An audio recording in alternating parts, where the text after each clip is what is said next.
बच्चों, आप सभी का स्वागत है आपके अपने YouTube channel B studio pile में। बच्चों, आज की इस वीडियो के माध्यम से हम देखेंगे आप लोगों को बीई आपका थर्ड सेमेस्टर, ठीक, जो कि आपका सब्जेक्ट होता है एक प्रकार से कहें तो चाहे आपका हिंदी हिंदी गद्य, ठीक, हिंदी गद्य आपका सब्जेक्ट होता है, ठीक, और आपका चाहे मेजर हो चाहे माइनर में, ठीक, आपका पेपर सेम यही होने वाला है। तो खासकर 2025 वालों के लिए बहुत ही महत्वपूर्ण क्वेश्चन है, ठीक, आप लोग देख लीजिएगा। आप लोग लिखित एग्ज़ाम किसी भी यूनिवर्सिटी का हो, यही आपका लिखित एग्ज़ाम होने वाला है।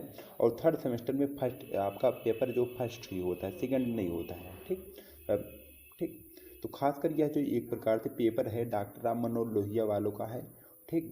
तो खासतौर पर डॉक्टर राम मनोहर लोहिया अवध यूनिवर्सिटी वाले बच्चे ध्यान देंगे, ठीक। वैसे तो सभी यूनिवर्सिटी के लिए महत्वपूर्ण है। तो चलिए जो क्वेश्चन है इसको स्टार्ट करते हैं, ठीक है। देखिए, आपका जो क्वेश्चन है एक प्रकार से 3 खंडों में विभक्त होगा हर बार की तरह, ठीक, 3 खंडों में विभक्त होगा और आपको प्रत्येक खंड से जितने क्वेश्चन करने होंगे आपको हम बताएंगे। तो देखिए खंड आ, तो खंड आ में क्या होता है, खंड आ सेक्शन ए, ठीक। खंड आ आपको 10 प्रश्न दिए जाएंगे, ठीक, जिस प्रत्येक क्वेश्चन के लिए आपको 3 अंक यानी कि 3 अंक मिलने वाले हैं। यानी कि सेक्शन ए से अगर खंड ए की बात करें तो आपको 30 नंबर आपको मिलने वाले हैं, ठीक। तो चलिए देखते हैं खंड ए का आपको पहला क्वेश्चन क्या है कि का हिंदी हिंदी गद्य का आविर्भाव किस शताब्दी में हुआ। एक प्रकार की ये भी बहुत महत्वपूर्ण है, इसको आप लोग बहुत अच्छी तरीके देखिए। आपको 50 शब्दों में सिर्फ लिखना है, ठीक, थोड़ा बढ़ा चढ़ा के आपको लिखना होगा। 50 शब्दों में आपको प्रत्येक प्रश्नों के उत्तर देने होंगे, ठीक, आप लोग देख लीजिएगा। फिर आपका दूसरा क्वेश्चन है कि हिंदी साहित्य का प्रचार प्रसार करने वाले 2 संस्थाओं के नाम बताना है, ठीक। ये भी एक प्रकार से कहीं ना कहीं बहुत ही महत्वपूर्ण क्वेश्चन है, ये भी पूछा जाता है हर बार परीक्षा में, ठीक। फिर आपका तीसरा क्वेश्चन है सेक्शन ए से कि हिंदी हिंदी की प्रथम आत्मकथा कौन सी है, यह एक किसके द्वारा लिखी गई है। तो हिंदी की जो प्रथम आत्मकथा है यह एक प्रकार से कौन सा है और किसके द्वारा लिखी गई है, ठीक। कहीं ना कहीं ये भी परीक्षा की दृष्टि से बहुत ही महत्वपूर्ण क्वेश्चन है। मान चलिए जितना हम क्वेश्चन आपको बता रहे हैं उसमें से आपको मान चलिए 60+ आपको मार्क्स मिलने वाले हैं, मतलब 60+ आपको क्वेश्चन इसमें से मिलने वाले हैं, ठीक। फिर आपका अगला क्वेश्चन नंबर चौथा आपका सेक्शन ए से कि एकांकी किसे कहते हैं। एकांकी में जो संलग्न श्रेय से आप क्या समझते हैं, ठीक, उसके बारे में थोड़ा लिखना है। फिर आपका अगला क्वेश्चन नंबर 5वां है सेक्शन ए से कि नाटक के तत्वों का नामोल्लेखित करना है। नाटक के जितने तत्व होते हैं उनके बारे में लिखना होगा। फिर आपका अगला क्वेश्चन नंबर आपका 7वां है कि डायरी से क्या आशा है, ठीक। डायरी से क्या आशा है, किन्हीं 2 डायरी लेखकों के नाम लिखना होगा, ठीक, वो भी आपको 50 शब्दों में। फिर आपका अगला क्वेश्चन नंबर आपका है 7वां है कि कुबेरनाथ राय किस प्रकार के निबंधकार थे, इनकी कौन सी रचना आपके पाठ्यक्रम में है, नामलिखित कीजिए। देखिए कुबेरनाथ जो थे एक प्रकार से किस तरह के निबंधकार थे, उनकी जो एक प्रकार से कौन सी रचना है आपके पाठ्यक्रम में दिया होगा, कौन सी रचना है, ठीक, आपके पाठ्यक्रम के अनुसार आप लिखेंगे, ठीक, पूरे नाम सहित। फिर आपका अगला क्वेश्चन नंबर 8वां है सेक्शन ए से कि रिपोर्टाज से आप क्या समझते हैं या फिर क्या आशा है। रिपोर्टाज जो विधा है उनके 2 लेखक एवं उनकी एक रचनाओं के नाम लिखना होगा, ठीक। फिर आपका नेक्स्ट क्वेश्चन नंबर आपका 9वां है सेक्शन ए से कि स्मरण, ठीक, संस्मरण है एवं रेखांकित में अंतर स्पष्ट करते हुए, यानी कि संस्मरण एवं रेखांकित में अंतर स्पष्ट करना है और एक प्रकार से उनकी 2 कृतियों का नामोल्लेखित करना है, ठीक। ये भी एक प्रकार से परीक्षा की दृष्टि से बहुत ही महत्वपूर्ण क्वेश्चन है, इसको आप लोग देख लीजिएगा, ठीक। फिर आपका अगला क्वेश्चन नंबर 10वां आपका है सेक्शन ए से जूठन जो आत्मकथा है उसके रचनाकार कौन है, इसका नाम उल्लेखित करते हुए इनकी एक केंद्रीय भाव बताना है, ठीक। तो कहीं ना कहीं ये सब क्वेश्चन जो है परीक्षा की दृष्टि से आपके बहुत ही महत्वपूर्ण होने वाले आने वाले परीक्षा के लिए बहुत ही महत्वपूर्ण है। तो सेक्शन बी में देखिए, सेक्शन बी में आपको पूरे 7 क्वेश्चन दिए जाएंगे, ठीक। सेक्शन बी में आपको पूरे 7 क्वेश्चन दिए जाएंगे जिनमें से आपको केवल 4 प्रश्नों के उत्तर देने होंगे और प्रत्येक क्वेश्चन के लिए आपका जो है एक प्रकार से कहें तो 6 अंक निर्धारित है, यानी कि 6 × 4 यानी कि आपको पूरे 24 नंबर मिलने वाले हैं सेक्शन बी से। ठीक, तो सेक्शन बी में आपको पूरे 150 शब्दों में लिखना होगा आपके आंसर। ठीक, हर बार की तरह देखिए इसमें से क्या है, एक प्रकार से यहाँ पर अनिवार्य दिया है कि आपको द्वितीय यानी कि सेक्शन आपके बी से, सेक्शन बी से खंड बा से आपको द्वितीय एवं तृतीय प्रश्न जो है एक प्रकार से एग्जाम द्वारा कहा गया है कि अनिवार्य है। ठीक, यानी कि तृतीय एवं द्वितीय प्रश्न आप दोनों में से कोई भी एक प्रश्न करना होगा आपको, अनिवार्य रूप से है। इसके बाद आपको अन्य कोई 3 क्वेश्चन कर सकते हैं। ठीक, देखते हैं आपको क्वेश्चन जो है संदर्भ सहित व्याख्या करना है। इसमें से जो एक प्रकार से पहला क्वेश्चन है राजनीति। ठीक, राजनीति ही मनुष्यों के लिए सब कुछ नहीं है। राजनीति के पीछे नीति से भी हाथ ना धो बैठो, जिसका मानव के साथ व्यापक संबंध रहा है। ठीक, राजनीति की साधारण छलनाओं से सफलता प्राप्त करके क्षण भर के लिए तुम अपने को चतुर समझने की भूल कर सकते हो, परंतु इस भीषण संसार में एक प्रेम करने वाले हृदय को खो देना एक सबसे बड़ी हानि है। या फिर एक अब इसको आप प्रश्न सहित व्याख्यात करेंगे या फिर अथवा करके दिया है और करके, इसमें से आप लिख सकते हैं इसको या फिर इसको आप कर सकते हैं। ठीक, कि कुसंग एक ज्वर जो है सबसे भयानक होता है। यह केवल नीति और सद्वृत्ति का ही विनाश नहीं करता, बल्कि बुद्धि का क्षय करता है। और किसी युवा पुरुष की संगति यदि बुरी होगी तब वह उसके पैरों में बधी चक्की के समान होगी, जो उसे दिन ब दिन अवनति के गड्ढे में गिराती जाएगी।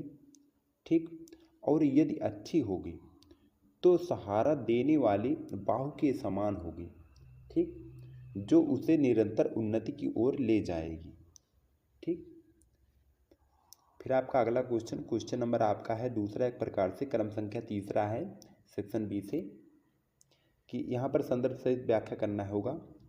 मगर वजन चाहिए आप समझे नहीं, जैसे आपकी यह सुंदर बीड़ा, इसका भी वजन भोला राम की दरख्वास्त पर रखा जा सकता है। मेरी लड़की गाना बजाती सीखती है, या मैं उसे दे दूंगा। साधु संतों की बीड़ा से तो और अच्छे स्वर निकलते हैं, इसका भी संदर्भ सहित व्याख्या करना है। ठीक, या फिर अथवा आप चाहे आप इसको करें, तीसरे का आप इसको करें या फिर आप इसको करें, आर करके दिया है अथवा करके, कि वर्षों की साहित्य साधना मेरा जो है भोजन रहा है।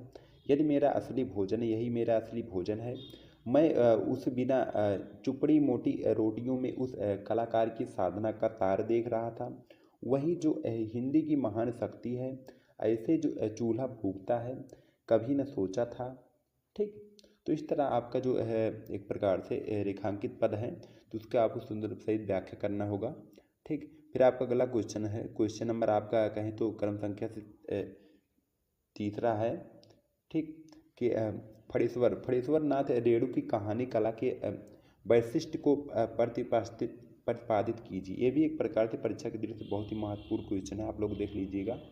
ठीक, फिर आपका नेक्स्ट क्वेश्चन है क्वेश्चन नंबर 5वां, एक प्रकार से कहें तो सेक्शन बी से जो है आपका दीपदान एकांकी का कथासार आपने शब्दों में लिखिए। ठीक, ये भी एक प्रकार से बहुत ही महत्वपूर्ण क्वेश्चन है, आप लोग देख लीजिएगा। फिर आपका नेक्स्ट क्वेश्चन है कि भारत वर्षोन्नत कैसे हो सकती है। शीर्षक निबंध में भारतेंदु हरिश्चंद्र ने देश की उन्नति के लिए क्या उपाय बताया है। ठीक, उसके बारे में थोड़ा लिखना होगा आपको। फिर आपका देखिए इसमें से पूरा आपको आठ क्वेश्चन, 7 या 8 क्वेश्चन आपको देखने को मिलते हैं, जिनमें से आपके 4 ही प्रश्नों के उत्तर देने होंगे। ठीक, तो उसमें से आपको जो समझ में आता है ज़्यादातर आप उसी को करेंगे। ठीक, आपका देखिए अगला क्वेश्चन है क्वेश्चन नंबर 7वां क्रम से सेक्शन बी का, कि आचार्य हजारी प्रसाद द्विवेदी के साहित्यिक अवदान पर प्रकाश डालना है।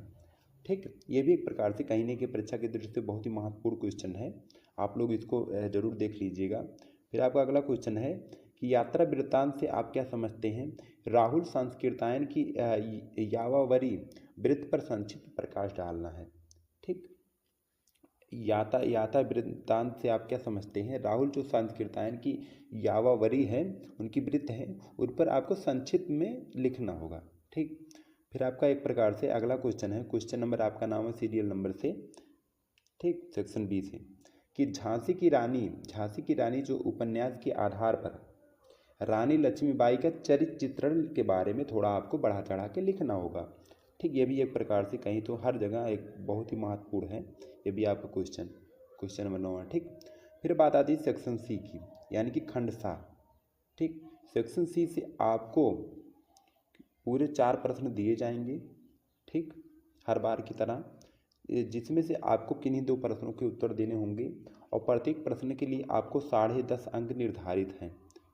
ठीक, और आपकी सब सीमा जो है 450 शब्दों में आपको प्रत्येक प्रश्नों के उत्तर देने होंगे। ठीक, 2 प्रश्नों के उत्तर आपको इसमें से देने होंगे। पहला आपका जो क्वेश्चन है यहाँ पर कि सिद्ध कीजिए कि ध्रुव सामनी एक समस्या, यानी कि जो धूम्र सिद्ध कीजिए कि ध्रुव सावनी एक समस्या प्रधान नाटक है। ठीक, आपको सिद्ध करना है कि जो ध्रुव सावनी है एक समस्या जो प्रधान नाटक है। ठीक, आपको सिद्ध करना है थोड़ा बढ़ा चढ़ा के। अब इसके बारे में ये भी एक प्रकार से कहीं ना कहीं परीक्षा के दृष्टि से बहुत ही महत्वपूर्ण क्वेश्चन है। फिर आपका अगला क्वेश्चन सीरियल नंबर से क्वेश्चन नंबर गिरामा है सेक्शन सी से, कि उपन्यास कला के तत्वों के आधार पर वृंदावन लाल वर्मा के प्रसिद्ध ऐतिहासिक उपन्यास, उनकी जो उपन्यास है झांसी की रानी की समीक्षा कीजिए। ठीक, इसको भी आप लोग एक प्रकार से परीक्षा की दृष्टि से देख लेंगे। ठीक, फिर आपका अगला क्वेश्चन सीरियल नंबर से सेक्शन सी से कहें तो तीसरा है, और पूरे क्वेश्चन की बात करें तो उससे सीरियल नंबर 12 है। ठीक, दलित आत्मकथा जूठन की प्रासंगिकता पर विचार करना है हुआ। ठीक, फिर आपका जो अगला क्वेश्चन है क्वेश्चन नंबर एक प्रकार सेक्शन सी से चौथा सीरियल नंबर 13वां है, कि कुबेर नाथ राय के निबंध उत्तरा फाल्गुनी के आसपास का शिल्पत वैशिष्ट लिखना होगा आपको। ठीक, पूरे आपको 450 शब्दों में प्रत्येक प्रश्नों के उत्तर देने होंगे। सेक्शन सी से जो अगर हम बात करें, सेक्शन सी में आपको पूरे 4 क्वेश्चन देखने को मिल रहे हैं, जिसमें से और 2 ही प्रश्नों के उत्तर देने होंगे। 2 प्रश्न इसमें से आपको मान के चलिए 1-2 प्रश्न जरूर आपकी परीक्षा की दृष्टि से रिपीटेड क्वेश्चन होंगे, इसलिए आपको सेक्शन सी से ज़्यादा आपको ध्यान देना होगा, क्योंकि सेक्शन सी से आपको प्रत्येक क्वेश्चन जो होता है 10.5 नंबर मिलते हैं। ठीक, आप लोग इसको जरूर देख लीजिएगा। ठीक बच्चों, आप लोग की तैयारी बहुत ही बढ़िया तरीके से आप लोग करते रहिएगा, ताकि आपकी 2025 में आने वाले एग्ज़ाम के लिए आपकी बहुत ही अच्छा आप नंबर से अच्छे नंबर आप क्वालिफाई हो सके। ठीक बच्चों, आज के लिए इतना। वीडियो पसंद वीडियो को लाइक से सब्सक्राइब करिएगा। फिर मिलते हैं नेक्स्ट किसी वीडियो में, तब तक जय हिंद, वंदे मातरम।